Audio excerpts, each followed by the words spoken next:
is up, guys, and welcome to the... Did I hurt your ears this time? No, I'm getting used to it now. I'm getting used to it. You've like slightly deafened me. I was already kind of deaf, but now it's just... Oh, now it's great. What is up, guys, and welcome to the VisualWood podcast. And I'm here with the elegant, the beautiful... Wooden potatoes. I'm pouting. Hello, everybody. Yes, wooden potatoes. And here's the picture of wooden potatoes, like he promised. Oh, whoa. Oh, Here right, yeah. here. I forgot about that. Okay. What is something on screen right now? Yeah. Something's on the screen, and that's a legit picture there. Yeah. Right? Okay. Yeah. Hand on my heart. That is true. Whatever. This is what he sent me. So if it's not what you thought, then yeah.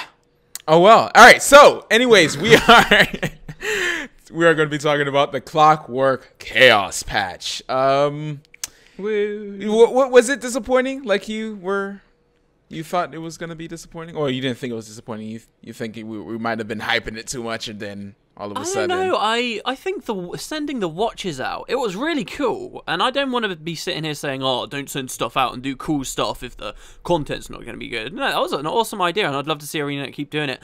But the watches in particular and the poem and stuff seemed quite grandiose, and then the patch was much like any other Living Story patch, really. There's one thing that Colin said in an interview, like he said, "Oh, this is going to tie the story up," or whatever. And I think I definitely am one of these people, and I talked about it on my channel. I think that was taken out of context quite a lot. You know, I was expecting some big conclusion to everything we've seen in the Living Story so far, and really that wasn't what the patch was. And Colin himself said, "No, I was just saying, you know, everything is kind of relevant here," and that is true. So.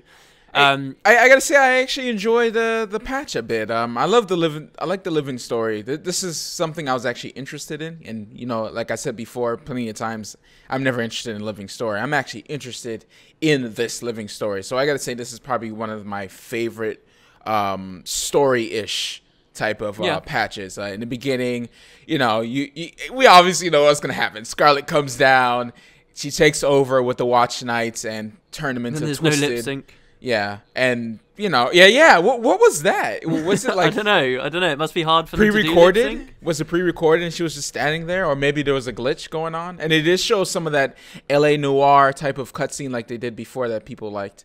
Yeah, which I thought was really nice, and I'd love to see them quite regularly do that. And Lord Farron, I'll save you, dude. Have you seen the song online of the Lord Farron? You have, yeah, of I course. Saw you left a comment on it. Of course, yeah. I actually saw it, and I forgot I was gonna tweet it out, and then I saw you tweet it. Well, you didn't. I don't know if you tweeted it. I don't know how you.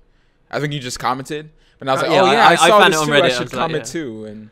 Yeah, I was listening to it because I saw it on Reddit early in the morning, and I was like, "Oh snap! This is actually pretty cool. I like it." Low, Farron. Yeah, maybe I'll put a clip in so people can see. Low, Lord Farron. Low, Lord Farron. Low, Lord Farron. Low, Lord Farron. Lord Farron. You got me gawking and a squealing, Lord Farron. Low, Lord Farron. Yeah, it's just pretty funny. I quite like Farron. You know, somebody did message me when the patch went out, and they were like, "Oh, I don't like what they did with Farron," you know. But I think it was pretty interesting. He's still a funny character. They found an excuse to have him like talk about potentially being sexually harassed and then walking around in just like a Speedo the entire time. I thought that was pretty cool. I thought it was nice to see a bit of depth to him trying to save the Queen, you know. Whether he was just trying to get in her panties or not, we don't know, but it was heroic nonetheless, even though it was foolhardy. See, I didn't know anything about Lord Farron, like at all. I didn't. Really? Yeah, I didn't know anything about it. I saw him on the beach, and that's pretty much it. But I didn't really know any backstory, and I heard people talk about it. But I was like, "Who the heck is Lord Farron?" Like, I'm the group that doesn't know anything from the Living Story or the story of Guild Wars 2. Right now, I'm trying to read some of the books. I think I'm going to start with the Sea of Sorrows. I think I might have mentioned that. And now that I see Lord Farron, and now he's like being all goofy and stuff, and I saw the cutscene, I actually I feel like I know him a little bit more now, and I would actually like to see him more in the story. Now that I actually can, look at the person, I identify him as a character now, that like Logan and Ritlock and everything from the personal story. Yeah, what I find quite wonderful about Farron is most races have got a fairly interesting character at the low-level stuff. Most of them do. Farron is probably the most interesting, which you only get to see in one path for a human. But he is just one kind of character out of nowhere, and now because they've put him into the living story and he has had these repeat appearances, now he's got a bit more of a cult following behind him. And I think that's a really nice thing to see, because all these other characters are open too. You know, some of the more weird Asuran personal story characters might come forward. Some are like the White Stag or something from Silvari. You know, there's all kinds of different characters or things from early personal story stuff that can come up, and Farron is a perfect example that when ArenaNet do bring them back, they can get some real love and attention and be boosted to something more than they were just from the personal story, which is awesome. All right. I like that. So, all right. So what happened this time is Scarlet came down, right? You first go to the closing ceremony. Scarlet comes down. She takes over. You Hobo Robo's there. Hobotron is there with the minister, and he's actually within the story, which is great. And you also see him at the end. Once you finish all the story achievements, you see him at Scarlet's fun house and stuff like that. And they're still making jokes, and it's a great time. I'm glad. I heard like the writer that had something to do with it was Bobby Stern, a guy I talked to on Twitter a couple times. It's great. He actually seen me make jokes about it, so shout out to you, Bobby Stern. Yeah, that was a good job on Hobotron. But in between that, you have these grand events, and some people don't like it. The Zerging and stuff like that. That's what people call it. Oh, Zerg. Well, that's a big thing to Zerg talk Wars about, too. Yeah, you know. Everyone is grouped up, and I've never seen so many people in Lion's Arch in my life, man. Some people say, yeah, with the culling removed. And I'm gonna ask you how much FPS you're getting, because my FPS got cut in half pretty much in Lion's Arch. But they switch it to the settings of World v World. I don't know why they didn't switch the name of the settings, but it's still World v World right now. I think it still is right now. You can set the limit. Yeah. Everyone is like waiting in Lion's Arch, and then what happens is Scarlet attacks a random map, and then all the commanders and everything goes to that certain map and basically complete all these events that are spreading around the map. And at the end, you get to kill Scarlet, and you get tons of rewards. I think they nerfed it just a little bit. It used to be a lot more champions, but they nerfed it down just a little bit, but not bad or anything like that. You still get lots of gold for doing it. Now there's so many ways to get gold now. Like, there's no way you come online and you don't at least get a gold. Like, there's no way, absolutely no way. So what do you think about the event though? The invasions in particular, I've got to be honest. I mean, I spent like a week of my life last week just ember farming. The Zerg, just the fact that the primary content we're playing at the moment is just insane levels of Zerging, I don't actually find that fun. You're not really doing much in massive Zergs. You're just sort of attacking stuff and trying to get tags on things. Yeah, you can fail. I think the one thing about the invasions that is really solid is they're actually failable events, and it's still fun even when you fail them. The fact that failing them has very little consequence, except the fact you get less loot, is sort of a bit iffy to me, but that's by the by. I think the invasions really excite me after this section of the living story is done, because right now everyone's just, because they're so good for loot, right? Everyone's just doing the Zerg. I need to do 13 maps. I've done like 8 or something, and I'm sort of sick of it. I've got to be honest, I'm sort of sick of it. But once it's gone and they're not happening all the time, and we're like a couple of months down the line, and maybe one invasion happens a week, and you're online as the invasion comes, and you see it up in the top right hand corner, and you're like, oh, Scarlet's invading somewhere, and then all of a sudden it's this insane loot that you wouldn't otherwise get. Then I think that's going to be an incredibly exciting feature, and I'm really looking forward to it. And any nerfs that they've done to the loot right now might, get undone when the invasions become really rare later on. I think that's an awesome addition to the game, and it sort of ties back into one of the things ArenaNet always used to say, right, about how the event system can dramatically change your experience of going through an area, and this is pretty damn dramatic. In a lot of ways it undermines everything else that area has to offer, but it's dramatic, right? And I love the idea. They might be a bit lost and confused by it, but I love the idea of a new player this weekend, this free-to-play weekend. We've seen the notes about how the average number of concurrent players in Guild Wars 2 right now is higher than it was just after launch. I love the idea of these new players that have just come in on this free-to-play weekend. They're wandering around. Everyone says that your first leveling experience is the best part of Guild Wars 2, and to an extent I agree with that. And now this like insane invasion can appear. It'll probably get old for those people, but oh my god, that would be so cool. I'm pretty sure people are flipping out, and hopefully they have a decent computer to handle that. Because even with mine, like mine's is not that expensive. Well, my processor is, but my graphics card isn't. So I can see if someone is beyond 2 years old, yeah, I can see how that could be a problem when it comes down to all that zerging. For me, the zerging is fine. I actually enjoyed the zerging a lot. I can see where it can get old. I completed all my 13 maps, and I've done it like tons of times. I gotta say though, for doing it, the rewards are good, are really good enough. Before in Guild Wars 2, you've kind of felt like when you did an event, you didn't get rewarded for it really much, and it seems like they're fixing that. And they hit the nail on the coffin for me. But here's the thing: it could definitely have more variety, because right now you're only getting champion bags, and really we're kind of sick of champion bags, right? We're just getting a bunch of champion bags all over the place. But there definitely could be more to it later on. But definitely this is a step in the right direction. And there's like that new weapon arc, I think it's called. That just everybody gets because it comes out of the I got that too as well. It's like arc. Just a bazillion people pinging that constantly in guild chat. I think you're right. The rewards ArenaNet have started to make people feel like they're really rewarded. I guess I'm in the minority of players at the moment where I feel like I've got pretty much everything I want in terms of money for the game right now. The last thing I want to do is grind up like 600 gold or something to complete the fashion achievements, just to sort of feel done with them. So even though I feel really rewarded, I think it could be kind of dangerous, because we've seen like ArenaNet have said like the average player has only got like 2-3 gold or something since like the most recent patch. The average player has only gained about that much gold. Oh, that's changed. But that's definitely there's changed. Been so much inflation on just countless things. I'm a little bit worried about that. Yeah, not for my sake, but you know, for the new guy, they've got a real steep hill of inflation to fight against once they finally get to end game, as we'd say. But you know, all that aside, I think the invasions are really cool. It's just there's too many of them right now. I'm bored of zerging around. I think I said it already on the forums a while ago. Well, not on the forums, on Reddit. I said, and I really believe this, that the next big thing ArenaNet should be looking towards is, if they're adding all of this Zerg content, which is fun in small spades. I think Zergs have a place just in small spades.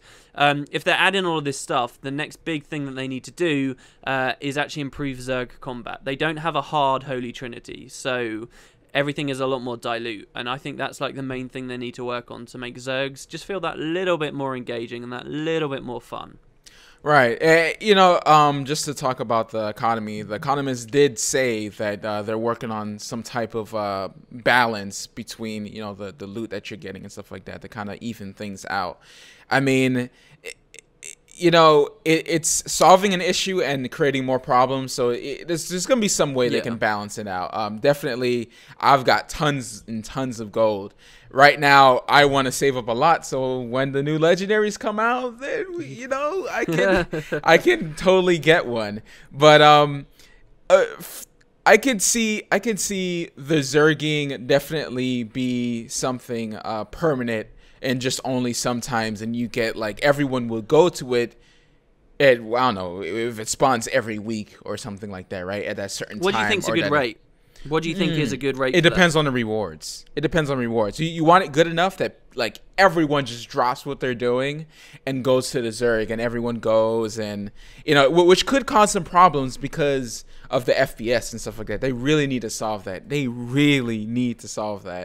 It has probably something to do with Guild Wars 2, the client itself, but man, they need to solve something on that. I actually changed my in-game settings recently to a really nice mix. Like, my game is looking much better than it has for like the past 6 months, because I just had a look at my graphics settings and I was like, okay, I'm going to max everything out, and now I'm just going to turn off this, and this. And I turned off like all the post-processing and filters and stuff. Yeah. So I get okay FPS, but the game still looks phenomenal and really clear and crisp. I think Guild Wars 2, if you just max everything out. It doesn't even look that good to me. So I sort of dialed some of the more intensive post-processing effects down, and it looks good, and I'm getting okay frames. But I mean, the main thing with Zergs for me isn't frames, it's targeting stuff. Like, they give you the option to target every single player there, and your entire screen is filled with player names. Yeah. And it's like, I just want to target it, just let me click the champion, and you like start resorting to tab targeting instead. And the tab, especially if there's so many enemies on the screen, pressing tab is just not good enough for me.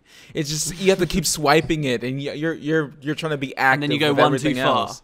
Yeah, it's just like, no. But most of the time, all the mobs are just like killed off really quickly, all the veterans, and then all that's left is a champion. But sometimes the champion gets zergs down really quickly, and if you're running towards a champion that has like half health left, more likely, if you don't reach it quick enough and get a few hits in, you're not gonna get loot. So yeah, they definitely need to fix the tab. The targeting in general, maybe action mod. I kind of like, because I hold right click all the time, don't you?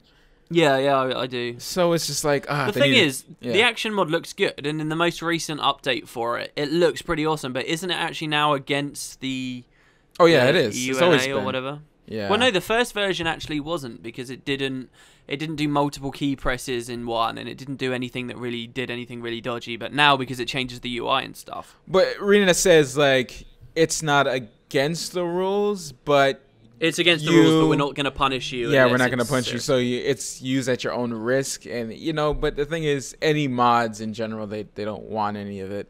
Which, mostly what interests me about that, this is a little bit off topic, but mostly what interests me about that is this guy has managed to change the UI of the game.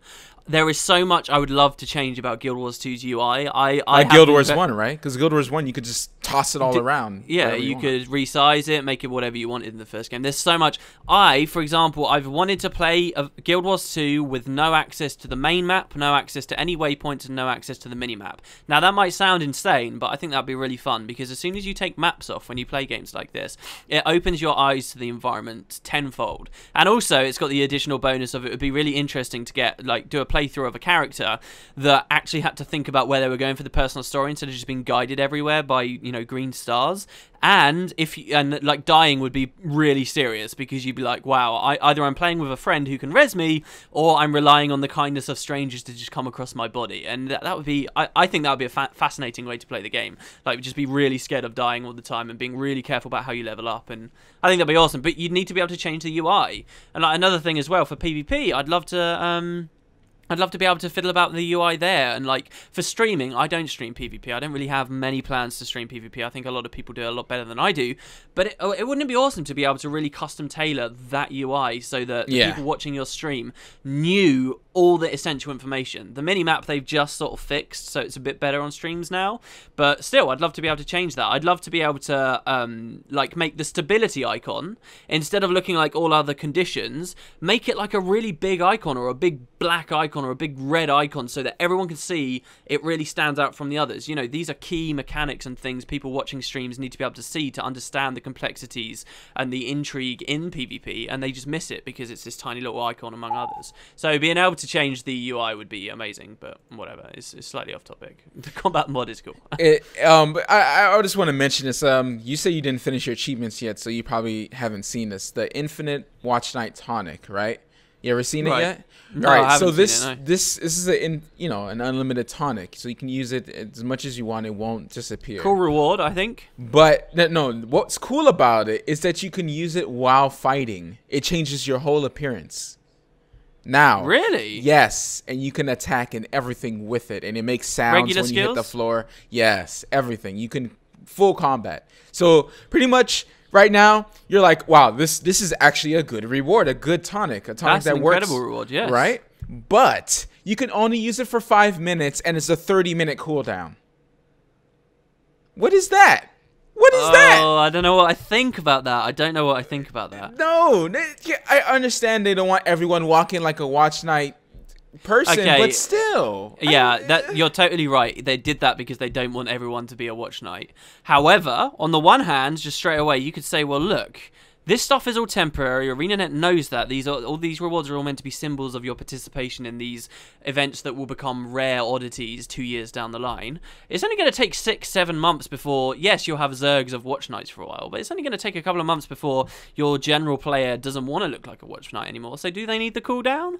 And if your answer to that is still yes, they did need the cooldown, then what I think they should have done was have it's just called the Watch Night tonic, right? It's unlimited useless. Yeah, it's unlimited uses. But then they have actually difficult achievements, because did you notice in this patch there's no really tough achievements to get? They have something again like they did with Liadri, really difficult achievements. People want difficult content, right? Yeah. Give them the difficult achievements, and by doing that, you know, this kind of content, like Liadri was supposedly what, only like 5% of players were meant to have been able to have beaten that boss or got the 8 orbs or whatever. Do something like that again, and then give those people the reward. Not only does that make it more prestigious to have it, but it also gets rid of the issue of a bazillion people using it all at the same time. That's how I'd do it. All right, so have you seen the picture for the new patch? I did. All right, to tell you, I saw it on your video. I hadn't seen it until I watched your video. I was like, oh, what's this? Hold up, did you enjoy Super Adventure Box? Because you know I loved it. Yeah, I loved it. It was fantastic. I don't think we were talking back then, were we? Not really. No, it was a great update. Though. I absolutely loved it. That's the patch that really showed me that there's something to the living story. I was like, oh. Well, I mean, that okay. wasn't even necessarily living story stuff, was it? Yeah, that was it wasn't. Yeah, true. That was ArenaNet have got. If people don't know, ArenaNet have got this like R&D type thing where people can go in little teams and they take. This is how I believe it works, and then they take some time out of their week where they just like explore these weird ideas, and they're just free to just design stuff as they see fit, and it might never amount to anything. But, you know, they've got these little teams, and one of the guys working there was like, hey, we've got this cool idea. It was originally this really small concept he was working on after the Mad King's Clock Tower, I think, maybe shortly after that. And they just sort of stepped forward with it and like, hey, we've got something really good here. And then it became a full-fledged feature of the game. So, you know, it just goes to show. I think it would be a good place to work, actually, at ArenaNet. That kind of environment where you have the freedom to do that would be amazing. But, yeah, I mean, really, this was not a main feature of Guild Wars 2 that they ever thought would be there, and it was like very unfinished as well. All they had was World 1 and then like a little piece of World 2 where you can like get on a raft and you can kind of see the gameplay, how it's going to progress during all the different worlds. And now that they're fully going into this, and because people like it so much, it's going to be a lot better. And I have high hopes. I'm gonna hype this thing. It's going to be great. It's going to be great. Whatever it is, really. I mean, as long as the music, they have some new tunes. I love my chip tune. Everyone knows I love my 8-bit chip tune, all that good stuff. I love that retro feel to games. So I'm going to deeply enjoy Super Adventure Box when it comes out. Especially really the skins. As well before, like with a fake trailer and stuff. Do you think they'll give us another one? I hope so. I mean, I wouldn't be mad like, oh my gosh, you have to do a trailer. But those trailers, those interesting trailers that they do, you know, that to really like, you know, like to say sorry for that god awful Guild Wars 2 trailer. You know, it's like, oh man, they really knew how to do trailers, you know. Yeah, I hope so. I hope so. Maybe a new Flash game. I really hope they do a new Flash game. I like those hard Flash game. I like Ritlock's Rampage. It was fun. I did 100% completion on that one. Man, that end boss was hard, man. Was hard, so hard.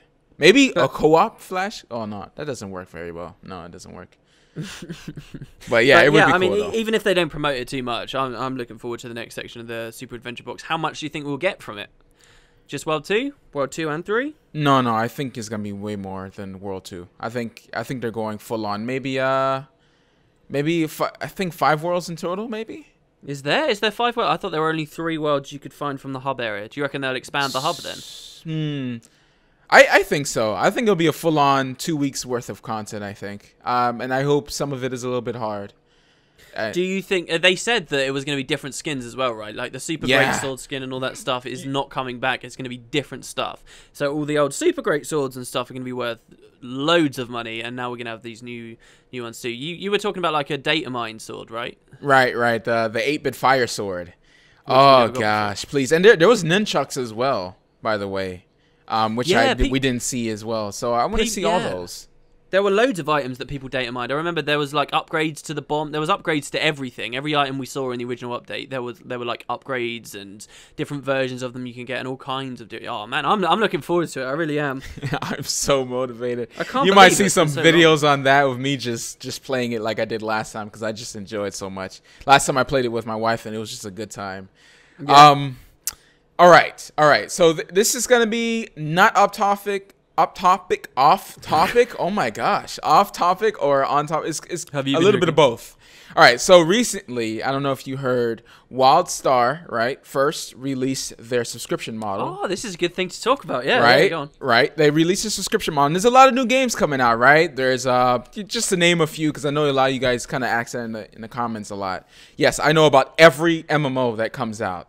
Elder Scrolls Online, EverQuest Next, Final Fantasy, WildStar, all of them. I'm interested in all of them, just to answer your question. But what happened is that WildStar released their subscription model, right? And I kind of knew that they were going to go this route. I kind of knew. We talked about it last podcast. Yeah, we did. All right, so they went subscription model. A subscription fee for $15, but they're going the EVE Online route, where you can use in-game gold to pay for your subscription instead, right? So you can play the game for free if you would want, and then the people who don't earn enough gold or don't have the time to play would have to pay. So it's some, type of system of that. Then Elder Scrolls Online also, right after WildStar release, also said, you're going to have to pay a subscription fee for this one, which I knew was going to happen. Yeah. Do you think they got together and they were like, look, we're going to save a sub fee? No, I think because this is a thing, right? Guild Wars 2 came out. They're like, oh man, a lot of people are interested in MMOs now. It's a thing now. People are getting they're getting pressed just like regular games like Call of Duty and stuff. Like it's a thing that, the next big MMO to kill WoW, but WoW's WoW. So it's just like, who cares about that? It's, whatever you guys want to play. So now people are kind of I think Elder Scrolls Online was like holding back, just waiting to see what all the other MMOs are going to do. It's like, what's going to happen? And as soon as WildStar said, it's subscription based. Oh, that means we can do it too. And now they released it as well. Don't Elder Scrolls Online have not just a subscription fee, but a cash shop at the same time? I didn't look up too much. I'm pretty sure they do. They're the more offensive of them. It's really weird for me to hear that these announcements are coming out. I, honest to God, thought, look, if any game, and yes, I'm biased towards Guild Wars 2, but if any game has proved you do not need a subscription fee to continue updating your game, hasn't Guild Wars 2 already proved that? Right. I would have been so sure that we're beyond subscription fees now. There are two games that have had any longevity to them that have subscription fees, okay? World of Warcraft and EVE. To a lesser extent, RuneScape, okay? Everyone else goes free to play because it's just not a viable business model. And I'm so curious about why they're going down this route. Do they think they can just net some money from the hardcore players at launch and then go free to play later? Or is it like to stop massive server overload at the start? Because there's a couple ways you can think of this. All right, so let's go in the past and see what happened. All right, so we have the Secret World Online, we have SWTOR, and we have Rift. They've all went subscription model and all went free to play, and Aeon went free to play eventually because they didn't have enough subscription to sustain them making the updates to the game. They all failed doing the subscription model. Now, Elder Scrolls, we can say that they might end up going free to play eventually, right? WildStar and Elder Scrolls. But, right, another thing you can look at it is that Skyrim is a big game. It's not everyone holds it to high praise and blah, blah, blah. Oh, Skyrim. And Elder Scrolls is basically Skyrim Online. I'm sorry. I saw the gameplay. It looks like Skyrim Online, right? I'm looking forward to playing it. Less polished and less fun. Yeah. But it has lots of voice acting. So it's like up to the standards of SWTOR Online where everything's voice acted. That means it costs a lot of money, right? I think Elder Scrolls has enough there for people to pay subscription model. But here's the thing, right? You look at SWTOR.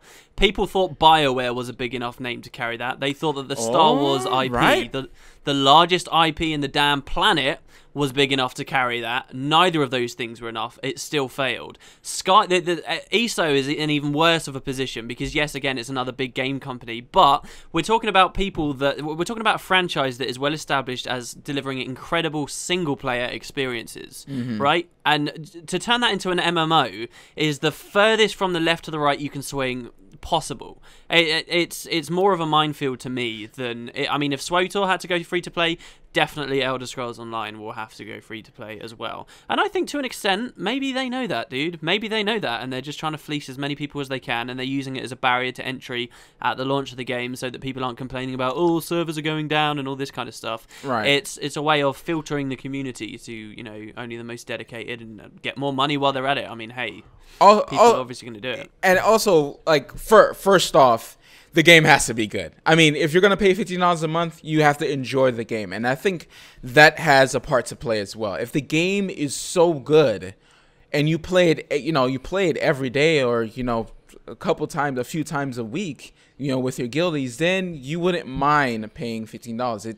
It all depends on people. And some people, the argument says, the reason why people go subscription model, I like subscription model because it keeps the teenagers out. What? No. The little kids still play the game. It doesn't matter. They have moms. They have dads. Some of them even have credit cards. Please, that's not going to keep them out. No, subscription fee is subscription fee, no matter how you look at it. It doesn't change anything. I think you're right, yeah. Okay? The only thing it changes is gold farmers and, stuff like that. They have to, it depends on if they have a free trial or not. There's so many ways you can look at it. No. Even then, Guild Wars 2 had massive issues with gold farmers at the start, and this is a buy-to-play model. So these people were buying all of these accounts, $40, $50 a pop, right, every single time, just to try and earn a profit off of it. And all it was a matter of time for ArenaNet to, iron out their infrastructure and just give them all the boot. It's got nothing to do with the way that people pay to get the game, because what you'll find is they just hack other people's accounts. That becomes a big part of it. There's a reason why I mentioned this, but let me say one more thing. Final Fantasy 14, right? That's on pre-order right now. You have to buy the box, and it's a subscription fee as well.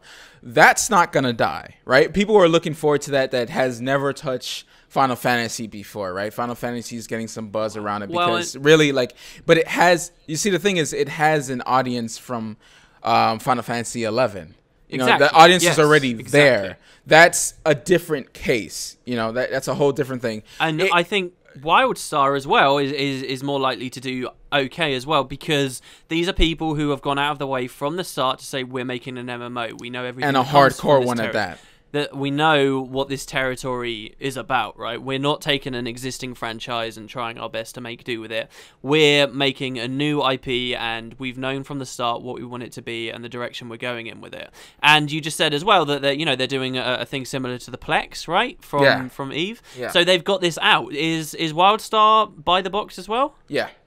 It is by the box. Okay, so that's... But I find it to be less offensive than what's going on. And by offensive, I don't mean all I'm offended. Yeah. I just mean, it's a very pushy business model that, is volatile. Yeah, people cringe when they don't hear free to play. They cringe a lot, so... The other problem, though, is that...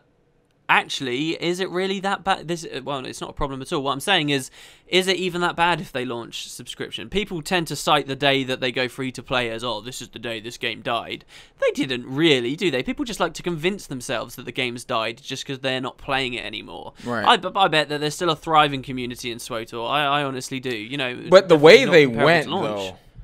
the way they went with that's a whole nother conversation entirely. They went full on just... money grabbing, people would. But people they spent so much on the project. It was one of the most expensive developments. Yeah, exactly. Millions and millions of dollars. I think over 200 million, maybe a little bit more. WildStar's been so smart as well, just because of the voice acting thing. Why did so many why did developers put so much emphasis on voice acting? Who really? I mean, if you want to, for me, I like it. I like it. But it's so expensive, and it's so limiting on what the story can do as well. The players that want to pay attention to the story will pay attention to the story whether it's voice acted or not. Some more of them might get involved because there was voice acting to initially grab their attention, but that's why you only voice like CGI cutscenes at the start and at specific moments in the plot. Like, I have never had a problem with just reading stuff, and I think a lot of players don't either. And for the investment on voice acting alone, it's crazy to me. It really is that there's such a big push. I guess. So the reason why I mentioned the subscription fee, right? Yeah. We're going back to Guild Wars 2 now. The reason why I mentioned this was because now that these new MMOs, right, that a lot of people are looking forward to, that didn't really like how Guild Wars 2 direction was going, they were looking forward to WildStar and Elder Scrolls and all these new ones that are coming out. Don't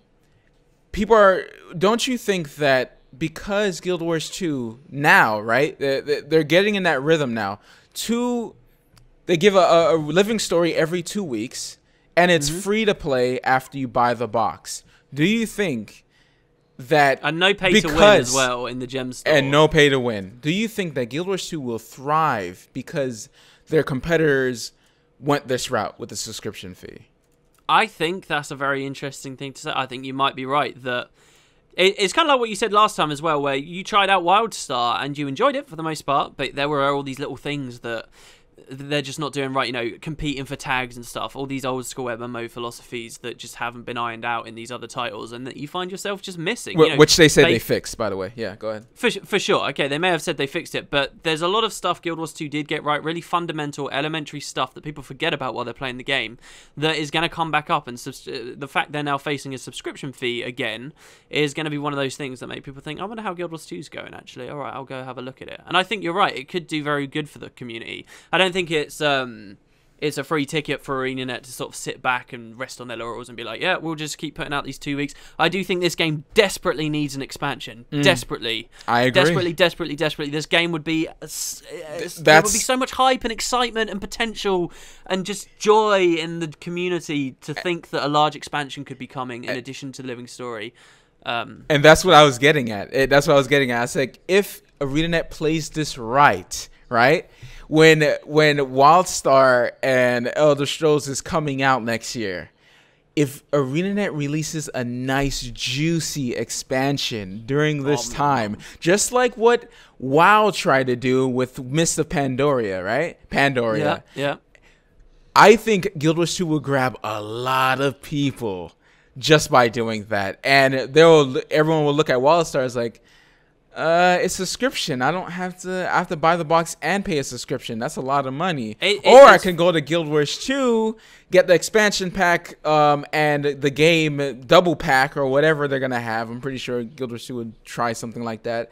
And boom, one payment. And people don't mind paying like quite a bit of money at one time and just get the game and play forever. So they can do that, and there won't be another expansion for like another year or two.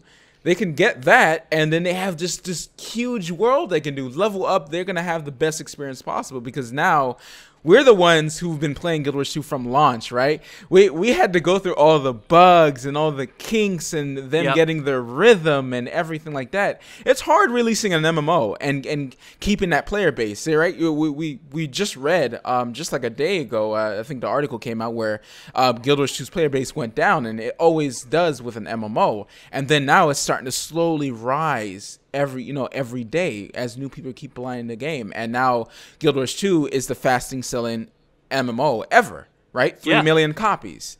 So really all those people are coming back because of the living story. And the expansion, namely as well. And expansion. The people that played at launch, will be back if they hear an expansion. And when they come back, if they come back to a game that has all of the living world infrastructure and bug and polish all laid out already, when they come back for that expansion, you can bet they'll probably stay. You know, this isn't even talking about new untapped audiences. It's talking about returning players. They would come back. It would be massive for the game. So I completely agree. We're ready to do questions. Are you ready? Yes. Okay, the first question is from the Scrappy Dog. Didn't we do this? Didn't we do a question from this guy last week? No, maybe? Probably not. Maybe I just recognise the name from somewhere. Yeah. Question. Hey, WP and Matt, what would you think of being able to spend skill points on being able to wield new weapons with different skills? For example, 200 skill points to unlock Greatsword for Elementalist, etc.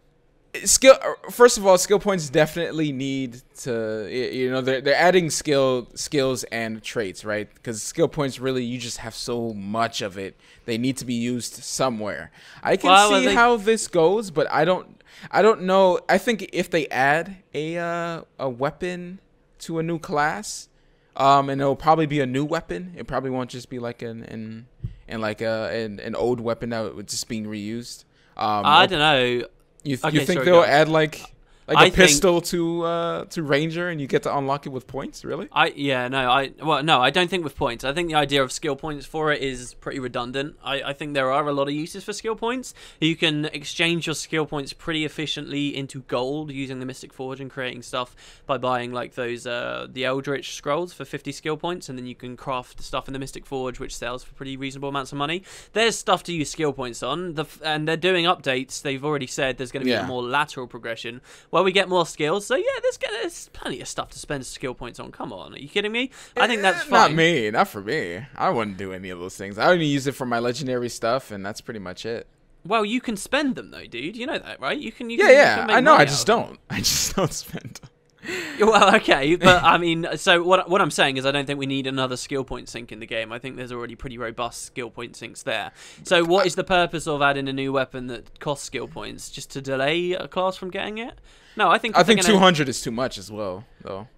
Yeah, I mean, if they did do this, 200 would definitely be too much. I mean, come on, that's insane. That's how much you need for a Bloodstone Shard for your Legendary. That's tons of skill points. I think if they're going to add an existing weapon to one of the existing classes that they just don't have available yet, then it will be available from the moment you create the character, so you've got that choice there. Maybe gate it, you have to be level 20 or something, but this comes down to the feature where you have to use a weapon to unlock the skills. It's just to ease people into actually learning how that weapon works as they first pick up the class. And the same would apply here. They don't need to artificially lengthen it just for one weapon. And I do think... So you don't think that they'll add existing weapons to current classes? I think they'll create whole new weapons. I don't think they will be new. It's just like, here's a pistol that everyone else has. Here you go, Ranger. Skills. I don't like that. You're telling me you wouldn't like a short bow on your Guardian? Oh, I would love a short bow on my Guardian, but that's besides the... I also would like stealth on my Guardian, but that's... Well, no, I think they can do that. I think especially like engineers, dude. Come on, engineers, they desperately need more weapons. Yeah. And there's like a bazillion maces and hammers in the game that look perfect for engineers. Like you see the Aetherblade hammer. Have you seen that with all the cogs and stuff? That would be so good on an engineer. And I know we're only talking aesthetics right now, but there's a big part of engineers as well as sort of CC, right? And so there's place on that class for another weapon. They only have like 3 weapons. They need a new one. I think they wouldn't do it loads, but considering new classes themselves are off the table, yeah, they could do new weapons, or existing weapons. But to go back to the question though, like I think they could add a new weapon thing. I don't think they will though. I wouldn't mind it. If it was like 50 skill points or something like that, you have to level up like 50 times or something. But I think you're right. They think they'll add it in just to the character, because for people who are just coming in, you gotta think about for the new players, people who are just coming in, they're gonna see like, why do I have all these weapons and I have to spend 50 skill points or whatever skill points on unlocking this weapon? I don't think that would work very well. It'll be kind of weird for new players. Like, why would I have to do that for? That's a lot of skill points for a new player to be spending on. I really like the idea of making someone do something before they get it. I like that idea. As you're leveling up, maybe a quest or something. As you're leveling up, you buy those journals. I always thought that unlock your next set of traits. I always thought those would work really well. Instead of just buying it from a vendor, boring, Every single each profession in the game has its own unique profession quests that you undertake at level 40 and level 60 or whatever to unlock your net set of traits. I think that would be way more interesting than just to randomly buy something from a vendor. And I quite liked their old skill system that we saw way back in like alpha of the game or betas of the game, where you would buy skill ups. Like there were tiers of skills, and as you leveled up, you'd find specific vendors that sold specific skills to improve the skills that you have available to you. I liked that. Some people saw that as feature bloat. I guess ArenaNet saw that as feature bloat, and they removed it. But I liked that. I liked this encouraging of exploration, this encouraging of using all of the separate merchant. Like, think about the million redundant merchants that are in Lion's Arch right now. Wouldn't they be cool if they were, like, selling you, like, a new exclusive token for a weapon or something on your class? Yeah, I think that'd be cool, but I doubt they'll do it. I'm like you. I think yes, they'll add new weapons to the classes, definitely. I really do think that, but I think they'll just sort of get added in there without any extra flavor. It will just be, oh hey, now you can use this. Okay, next question is from M. Pascal I, who says, what class from Guild Wars 1 do you think would be really good in Guild Wars 2? I've never played Guild Wars 1, so I don't even know which classes the game has. And okay, so this is 2 questions. Do you want to answer that one first?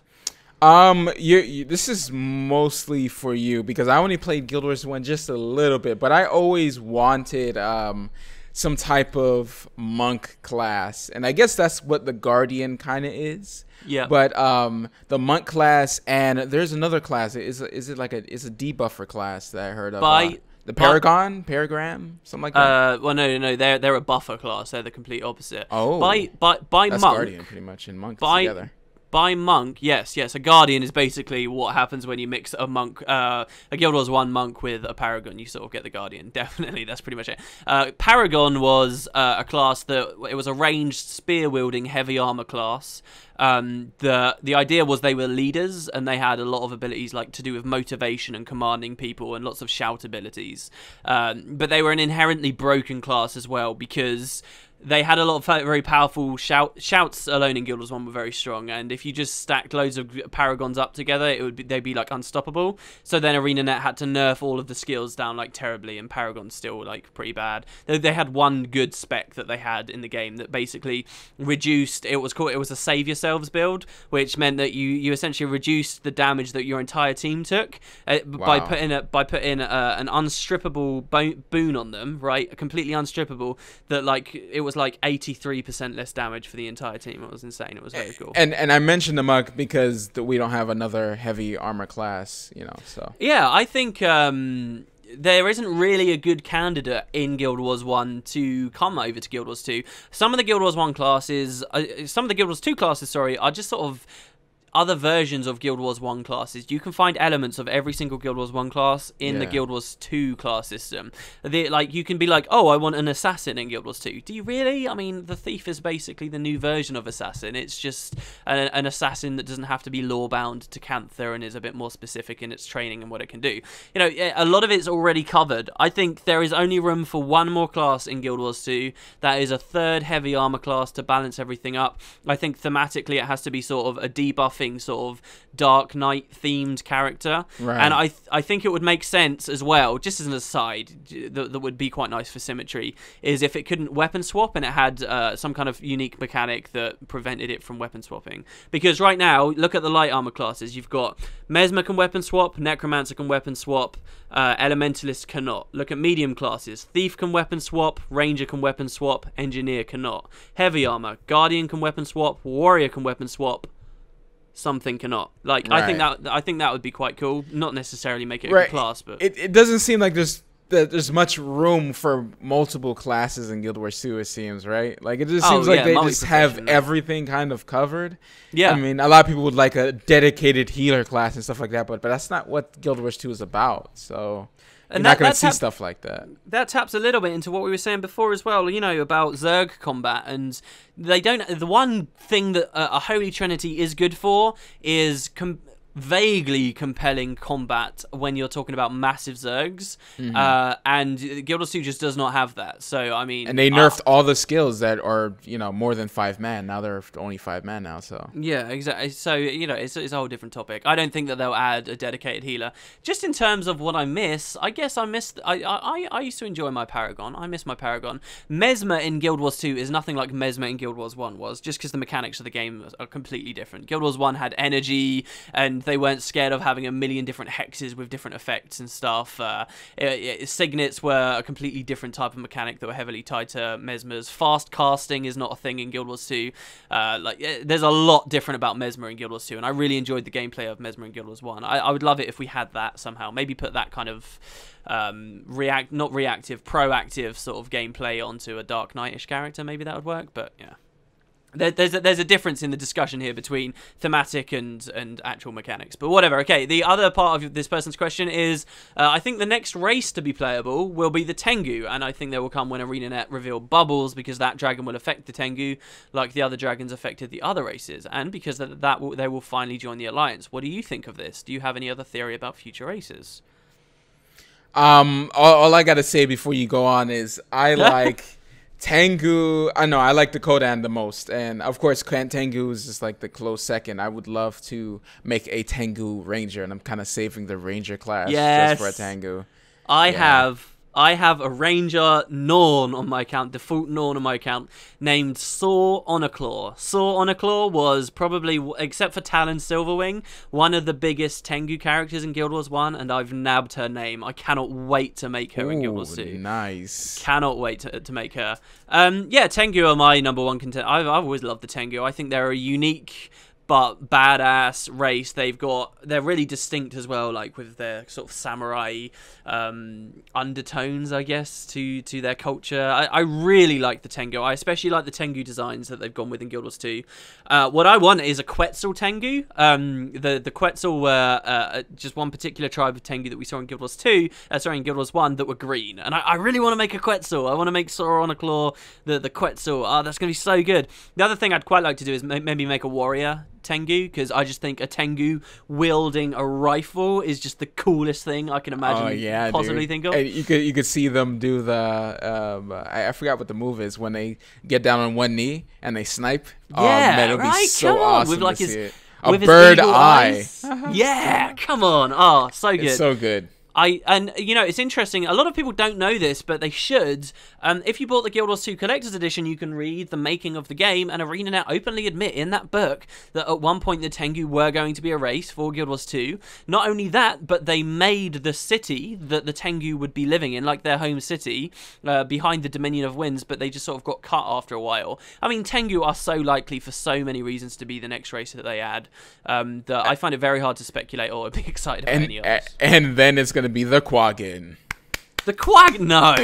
Here's the thing. Here's the greatest thing about it, right? The Tengu don't appear as like a minor race. Like, they have established minor races like the Hylek and the Quag, and these races are pretty much never going to be playable. Like, you can just tell because that's how they've set them up as lesser races. And the Tengu have always been left out, like always, and that's because there's this gaping hole for them to be playable at some point. I can't wait. I mean, for other races, the Largos, I think, are a contender. I don't think when we get Tengu, we're going to get the Deep Sea Dragon at the same time.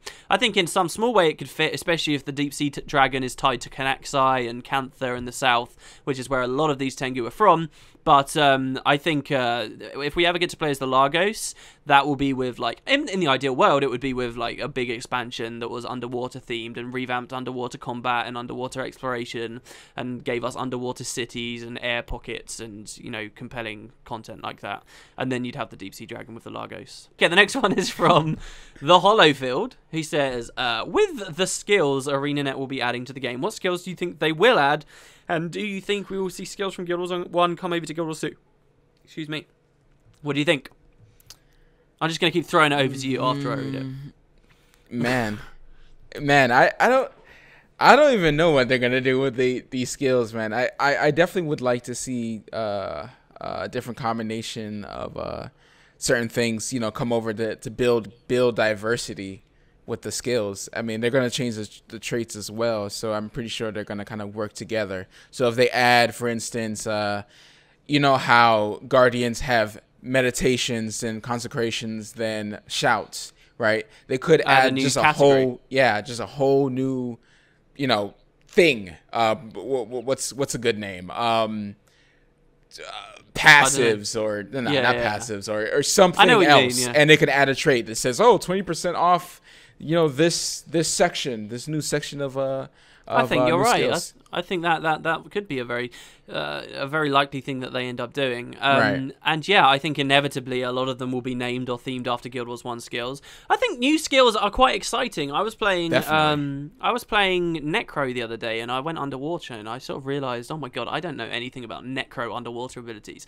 I was just looking at them, and it just sort of makes you realize there are a bazillion million different things that ArenaNet can do with their skill system. There are so many different potential skills that could exist out there. So yeah, I think we will get new skills, not just utilities though. I think we'll get new weapon skills too when they add weapons to classes. Yeah. I think we'll be seeing stuff like that. To say specifically would be very hard. Very, very hard. So I'm not going to try and comment on that. But there were a lot of iconic abilities in Guild Wars 1 that I'd love to see come back. Like, I was a Mesmer in Guild Wars 1. I'm an Elementalist in Guild Wars 2, but a Mesmer in Guild Wars 1. Loved Mesmer. One of my favourite Mesmer skills, or one of the most iconic Mesmer skills, was an ability called Backfire. And I learnt the other day that one of the torch abilities for Mesmer in Guild Wars 2 used to be called Backfire, but then they changed the name of it. And that's just one of those small little things that I'm thinking, maybe one day they'll give us Backfire back. I think one thing we'll quite likely see is they're going to keep adding new conditions. Because one, that helps to make conditions more distinct class to class. Like if you play a Condi spec, Necro Condi spec, it's quite different to playing NG, because Necros are going to have Torment, while NGs will have whatever this other new one is. Necros get this, NGs get Confusion or whatever. I think we'll see new conditions, and with those new conditions, sigils, runes to accompany them, and they'll spread them out. So this is from Pac BH, who says, Matt and WP, home instances. Do you guys think ArenaNet should make them more interesting? Right now there is no sense of home in there, and there's not really a good reason to come back. Maybe some cosmetic customization or useful upgrades like merchant discounts or something like that would be nice. Did we read this last week? Didn't we talk about the die system being in the home instance and stuff like that? I think we have talked about this. Is this last week question? And you were right. There were only like no. This is from this one. Maybe they wanted to elaborate on it. I don't know. I don't remember. Well, you got any thoughts? I do. I want housing. Come on. Yeah. I've been saying this forever. I want dang housing. I want the home instance to be better. To destroy the home instance because it sucks, and then do housing. I want it to be housing so bad, and customize your area and everything. I know it was in the game from the beginning, so it might be hard to add it in, but still, man, it's possible. They've already got it instanced off. I think it is.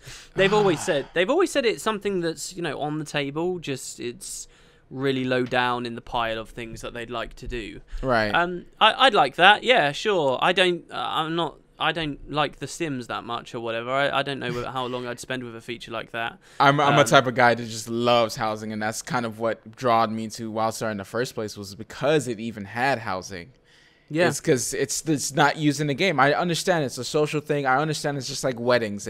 Who cares, right? But they could use it in some way, like having portals to dungeons, or just some way to hang out, or I don't know, get rest XP. But I mean, think really. the quartz in there is a good start. I think well, no, when tier 7 mats come out and stuff, then that's going to be relevant. I'm sure it will. These are all going to be soulbound stuff like that. I think there's not just the home instance for me. I feel like it's a shame we don't have too much going on in the home instance, even though there's these weird sort of characters that appear from your personal story there. That's a bit of a shame. But also, I wish that the headquarters of the 3 orders would have more significance. I don't know whether I mentioned this in a VisualWood, but I would love, if I did, I'm going to say it again, I would love, like the third-party event tracker you can download and then see where meta events are going on in the game world, and what state they're in. Yeah. I would love it if I joined the vigil I joined the Order of Whispers on my character, when I reach end game, once I've finished everything, and I just want to do these meta events for, you know, my daily, or I want my daily chest or whatever, a shot or a precursor, I can go, because I'm a member of the Order of Whispers, I can go to the Chantry of Secrets, and there is an NPC who gives me the same functionality as that event tracker. And what that does, because that fits so perfectly with the Orders, right, and the Pact, and that gives you a free travel, a surrogate down to Fort Trinity, where maybe you can do the same thing. I'd love these places to have more significance, and just having that in-game functionality would be so perfect in those areas of the world. I really want that. If I ever was at ArenaNet, that's the first thing I'd be like, look, please, this would give these things use. People would be there. You know, it would be cool. You know how everyone travels to the Mist just to go to Lion's Arch? You know, you can kind of just change that, and you can just travel to your personal instance, and then like your Order headquarters. Have a portal to everywhere. You know, you could just pick if you want to go to the Zura, or you want to go to, Radisum, or Divinity's Reach, or Lion's Arch, and, you know, and just have your house customized, and people of your guild can walk in and, you know, just chill or just talk or whatever. But I know that would kind of take away from Lion's Arch, everyone being in Lion's Arch and socializing. So I can see why that's kind of like, oh, we might not add that type of stuff. But yeah. The funny thing as well with guild halls is I've always thought there's a pub in Ebonhawk, right? There's a pub. And when I first went there, like right at the launch of the game, I was like, do you know what would be really cool? Just saying to everyone in your guild, hey guys, look, there's no official guild halls, but let's hang out here. This is, you know, you ever want to meet guildies? You want to see what's going on? You come to this pub here. This is our guild's place. And I think that'd be awesome. It's sort of an arbitrary thing that there's no official support for in-game, but there are so many unused areas of this game world. So many, especially in the cities. And they're good. Yeah. Secret places that are awesome. I went to the Polymock and went there, and we claimed it as our guild hall. Yeah, a bit difficult before it got nerfed. nerfed. But yeah. I mean, that kind of stuff is exciting to me. Maybe a tiny little feature to nod to players to allow them to do this would be cool. Maybe a consumable that you can buy in the gem store that when you double click, it summons a variety of utility merchants that are only available for guildies to use. And if you double click it in the pub, then you can put like a guild vendor down there and a merchant and stuff. And you know, how easy is that to do? I think that's well within the scope of what they can achieve in the game. Definitely. And then you have the sort of on the fly sort of set up your little guild halls, and you buy one every month or whatever, or every week. But yeah, do you want that's the last question? Should we leave it there? Yep, we're dead, and it's we're shorter dead. This time. We're think. Dead. Did you just say we're dead? No, we did it. Okay. All right. Okay. I swear I said we did it. We are Bruce Willis at the end of Sixth Sense. Wow, spoilers. Sorry. Oh man, if you haven't watched that, then dude, come on, it was like the 90s. It's not that good, by the way. Can I say to people, it's not that good. I rewatched it thinking it was going to be this great thing. It wasn't actually that good. Maybe because I already knew the twist and I'd seen it as a kid when it terrified me, but rewatching it's just like saying in Monty Python, the red rabbit doesn't kill everybody. You know what I'm saying? So, another spoilers. Spoilers. You should watch Monty Python. It's actually funny. It's not a red rabbit, is it?